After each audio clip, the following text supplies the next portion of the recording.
Hi, folks. Welcome back to the Tiger Sports Show. This week it's the Democracy Rocks edition. As we were all set up to have my co-host Tren. How you doing, Tren? Oh, I'm doing good. All right. The plan this week was to have a big board for Tren to light up the states as he declared whether the Tigers took the electoral votes or not. But turned out we don't have the budget for a big board, so we're just going to talk about Hastings Tiger athletics, what's going on around the school this week. Hey, let's start off with the football playoff win, Trent. What are your overall impressions of the big win over Roncalli last Friday? Just a lot of playoff fever. Moving on to the quarterfinals of state playoffs. Tigers took down Omaha Roncalli 47-21 last week at Lloyd Wilson Field. Just a great start to the playoffs. Got off to a good start, had some turnovers. Tigers rolled up 556 yards total offense, which is great to see. Tiger offense is rolling. 381 by QB1, Mr. Jarrett Sinek, and 175 on the ground, which is huge. You got to be able to run the football in the playoffs, and they're definitely doing that.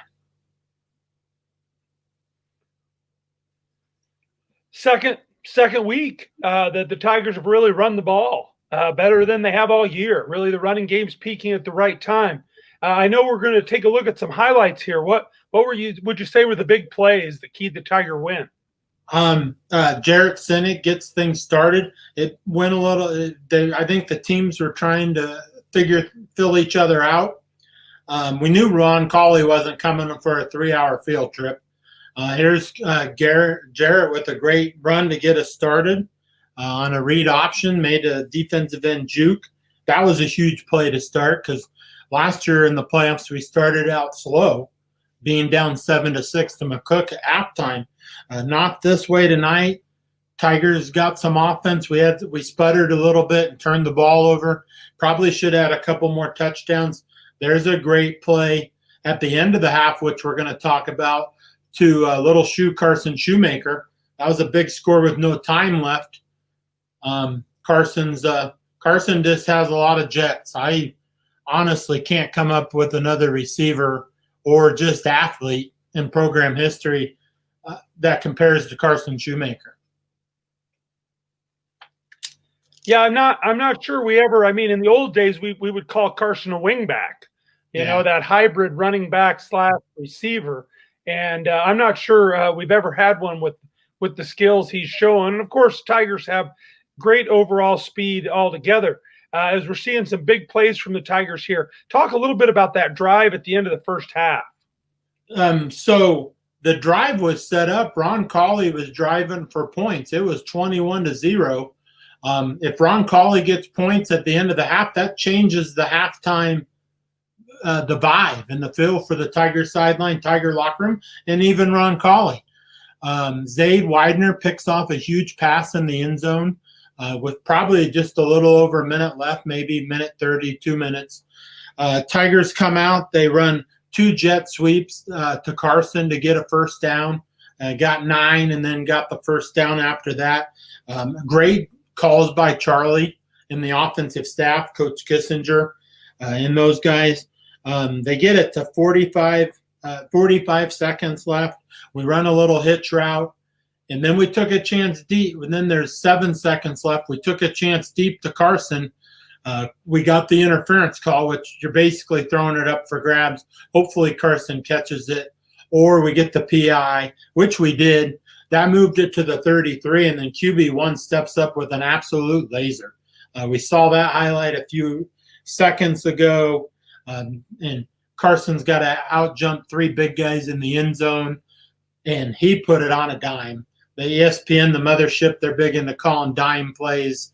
That was a dime right there because Tate, our producer and little brother, was right in that end zone. He said that thing was on a line. which was amazing throw. Tigers lead 28-0 at half. That totally flipped the game. Took a little steam out of Roncalli, got some mo going back to the Tiger locker room, and then they ended up scoring 19 points to end the game. Roncalli, you knew they weren't going to just come for a field trip. They were going to play ball. They were chucking it all over the place, and they kept trying to score. So they did, but that drive at the end of the first half certainly was probably the deal breaker. Now that we look back, all right, let's look ahead just a minute. I know we're going to talk about the Northwest game later, but the Tigers move into the quarterfinals. They will travel to Grand Island Northwest, and I just wanted to talk NSAA bracket a little bit for folks because Hastings is the higher seed, and yet they'll have to go on the road. It's always been the rule in the NSAA playoffs that if you were on the road the first game and you win, and the team you play had been at home, then you get a home game. It's there's a couple reasons for it. Number one, they want to share the big playoff gate around to different schools. The other reason is, and I think this goes back to the very beginnings of the NSAA, that point formula is not some fancy computer logarithm. It doesn't go into opponents. I don't think the schools have ever been totally confident that point system should just decide who gets to be at home all the way through the playoffs. So they're okay with this kind of quirky rule. And to tell you, I'm kind of okay with it. Tigers need to go over and take care of business at Northwest, and then they're guaranteed a home semifinal. When was the last time, Trent, that we played a home semifinal game? Oh, wow. Huh. That's what I thought. Yeah. 1993. When Monty Cisco and the Carney went down. No, we were at Kearney in 93. We had to go to Kearney. You're right. We've never played a home. No, we've never played a home semi because 94 we were at Crete. That was the famous Walt Olson fire-up speech. Well, 93 is the game where the Kearney band was on the field more than the Kearney offense, if I remember Stu Pospistle's story, right? Yeah, because all right. Well, that's enough football for now. We'll get back to football at the end of the show and talk about and preview the game with Northwest, and then we'll watch that Roncalli film at the end for those of you who are not watching live. But right now we're going to talk cross country a little bit. I want to bring in a special guest from the number 5 in the state, Hastings Tiger cross country team, Johnny Lopez. Hi, Mr. Mays. See if we can get Johnny to pop into the there he is. How you doing, Johnny? Good. How about you? Doing all right. This cross country segment's going to be great because my little brother won't want to talk because he doesn't know anything about cross country.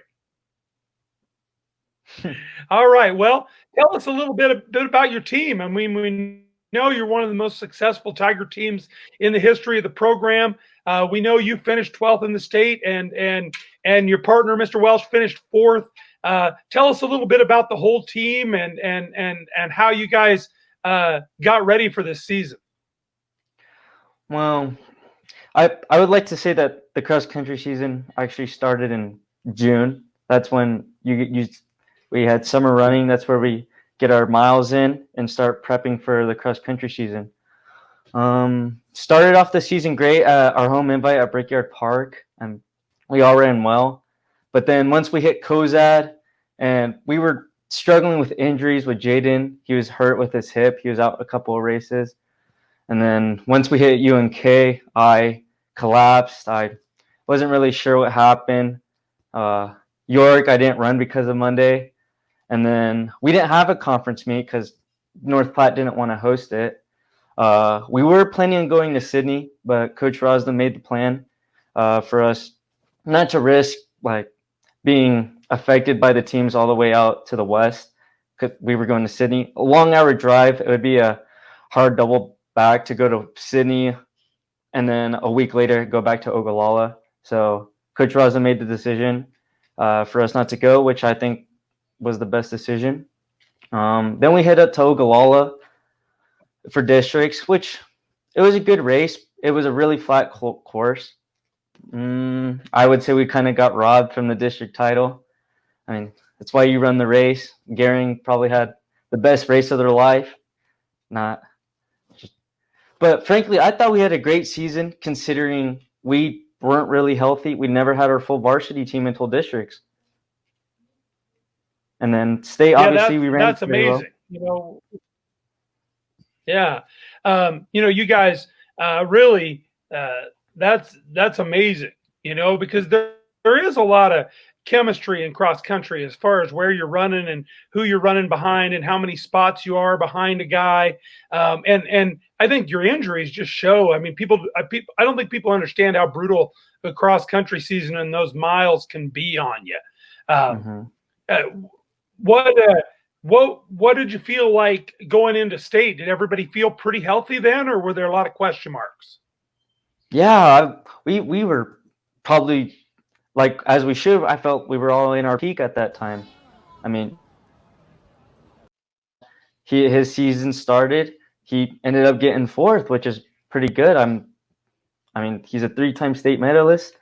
I was obviously happy. Well, I was happy with 12th, but I really felt like I should have placed it a little higher. I think there was like 3 guys who beat me at state, whom I've beaten all year long, which was a little unfortunate. But I think it had something to do with the UNK. It's the same course. It kind of just affected me mentally wise a little bit. But let's see, Landon Eckhart, he had probably the best season. The best race of his career at state. He didn't get a medal, but 3 in the top 20 is pretty good. I don't know if you ever had 3 in the top 20 in Hastings High history, which was pretty good. Yeah, not that I know of, and when you're just out of the medals like Landon was, and what a great season he had, sometimes people don't keep track of it very well, but I know that you and Jaden are the first tandem to medal since 1997. So that's a big deal. And I think it's only been done one other time, I think back in the very early 60s. So you guys obviously put your mark down as one of the greatest Hastings High cross country teams ever. And I know your influence will be felt on the guys who come back next year. In fact, I saw those guys out getting miles in today, out running in the beautiful day. Yeah. Tell me a little bit about the younger kids. That's when at the beginning of the summer, I sat down and I talked with Landon. Obviously our main goal was to go out and get a second place runner-up trophy at state. A little short, but I also told Landon if we don't get that, our next goal should be to be the best leaders we can be and set up a program for these next generation of Tiger runners so that we can not only have success these past couple of years, but we can have a program and be successful for the next decade. So that was my main goal, especially because I have a younger brother who will be coming into the Tiger running program. It's just that was my main goal. All right. Well, we look forward to that, and I'm sure that's music to Coach Rosno's ear. He's of course developed a great program with so many kids getting out and getting involved. Last thing I want to ask, you guys are outside and you're trying to get socially distanced from people. Did the virus cause any problems during the year for the cross country program? Honestly, not really. Maybe besides on the bus, just having to wear a mask the whole time, but it wasn't really a problem. It actually kind of helped us at the state meet because it was really cold, kept our face warm. Yeah, I liked that at the state meet. I said that. It kept me warm. Well, all right, Johnny, a great season. We're really proud of the cross-country Tigers, and thanks for taking some time to talk with us tonight. All right, thank you for having me. Bye, Johnny. See you later. All right. Well, Trent, let's talk volleyball a little bit. The Tigers went over to the district final at York. They needed an upset to get to their second straight state tournament, and boy, it started off looking good. The girls went out, took the game right to York, and won the first game 25-19. You were talking a little bit about the serving at the end of that. What'd you see there? Daisy served 5 points in a row. when it was 18-18, and then Tigers won on an error by York to win 25-19. So Dacey was just hot from the line. Looked at the York story, the York paper. Their coach knew that we'd be a different team. This was a different Tiger team than they'd seen before with the new unis, and they just got hot. But York's got a really good team, and they sort of got things in the groove and made things tough for our ladies. But I'm just proud of the way they fought. And York's got some really tall players, and then Maddie did really well in the middle. Yeah, a big season for the girls, and of course Dacey Seeley with a great year. Dacey's on her way to becoming our first 12-time letterman. Three letters per year, one in every season possible.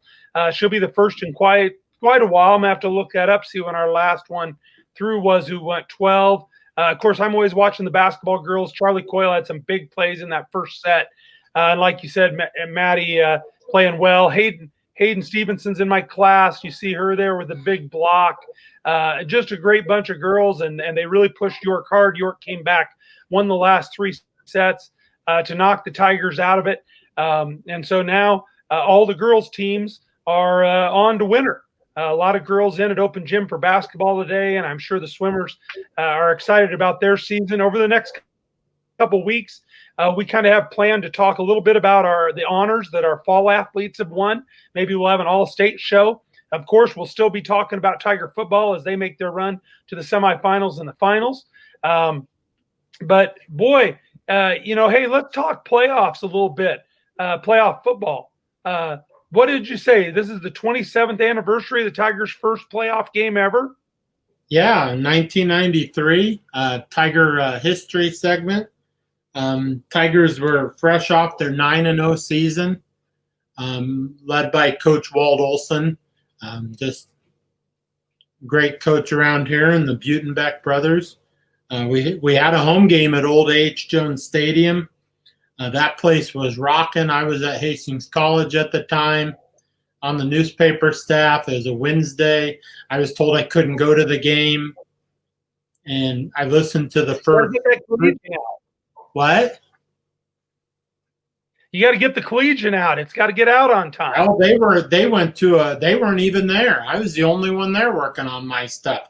Got to be the end of the third quarter. I said, I'm out of here. The quickest I've ran across that campus in my life. Got there for the end.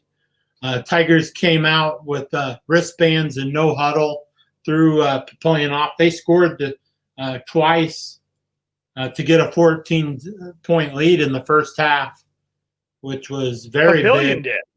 Yeah, Papillion did. So we were down. Yeah. Monarchs still led 21-10. What? That was a nightmare beginning. I mean, Yeah. Papillion got a quick score, and then I think we ran a quick out. I don't know if it was Corey Dreer or not, but the ball kind of got bobbled, and Papillion grabbed it out of the air and picked six that thing. And, that wasn't – I mean, that was the Tigers' first playoff. That wasn't just the Tigers' first playoff trend. That was the first time – the playoffs were 18 years old then. That was the first time the Tigers had sniffed the playoff. I mean, when I was in school, we didn't even know how you got in the playoffs. We didn't even know the point system. 93 was the first winning season for the Tigers since, I think, 1974. So 20 years of not even getting over 500. So those boys had been 0-9 2 years before, and then suddenly Papillion goes up 14-0, and I thought, oh no, here it goes. But what happened then, Trenner? The Tiger Aaron Deeker kicked a 42-yard field goal going into half to get it to 21-10. The Tigers claw their way back from Kelly Wiesman, the big old bowling ball fullback. He rushed for a then playoff record 224 yards, which is maybe top 5 or top 6 overall at Hastings High.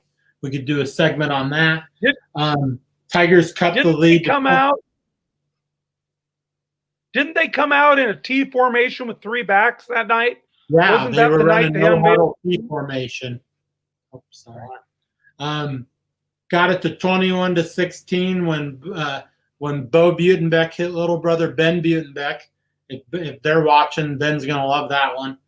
On a 35-yard pass, Wiesman capped off the night with a late fourth quarter touchdown run, giving the Tigers a 24-21 lead.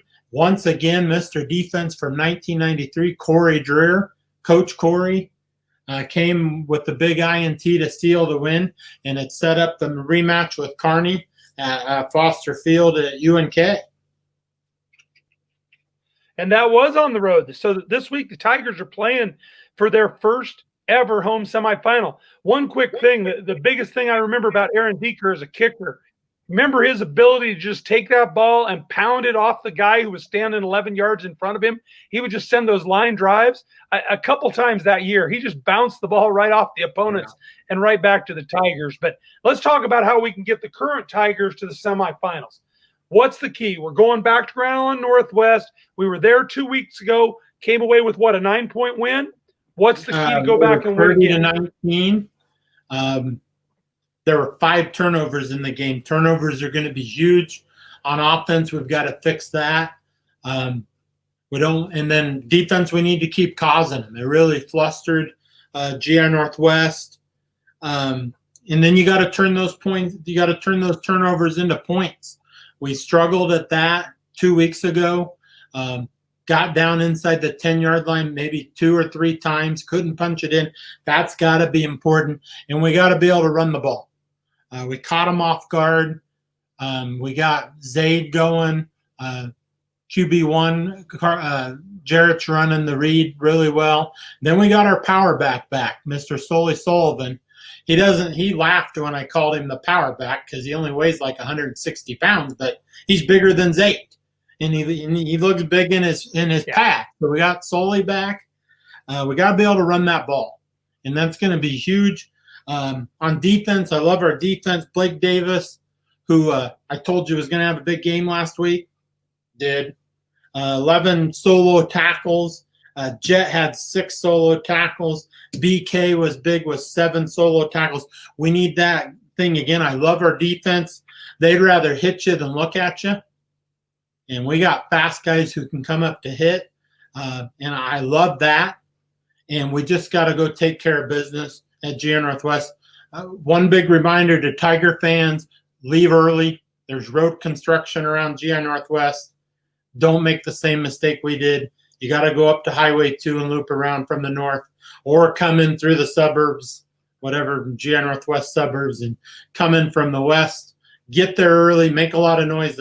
It seems like the Vike uniforms, when we play the Vikes, our Tiger crowd gets riled up, and they definitely were last week, and we need them again. All right, so 7 o'clock kickoff, right? Regular time? Yeah, 7 o'clock. Weather's going to be great. Tiger weather forecast for the game. It's going to be mid-70s, dropping probably down into the 60s. Wind could be a little bit of an issue. Coach Vetter and I were talking on the fire drill today that's an east-west field. He pointed out a few more than I knew. But the south wind, it'll be curious to see if that wind gets cranked up a little bit more and what that does to the passing and kicking game. Both teams are going to try to spread you out and try to throw it and run some zone read and stuff like that. So you don't have to not playing Scott. We know these guys. We're not going to have to do a lot of study. We just got to get ready for the game. It's not like playing Scott where you've never played him before, or Roncalli. We know these guys. They're in our backyard up Tom Osborne, and it's time to go take care of business. All right, 7 p.m. over in Grand Island at Northwest High School. Tigers and the Vikings, and the stakes are clear. A spot in the semifinals. Be the Tigers' first semifinal trip since 2000. So let's get it done. I think we're ready to watch the Roncalli film. You got any last things to say, Trent? I'll go kick that door in. Another chance to kick a playoff door in. We did it the first time. Go Tigers. Let's keep this train going. Go Tigers. That's it for tonight. Thanks, folks.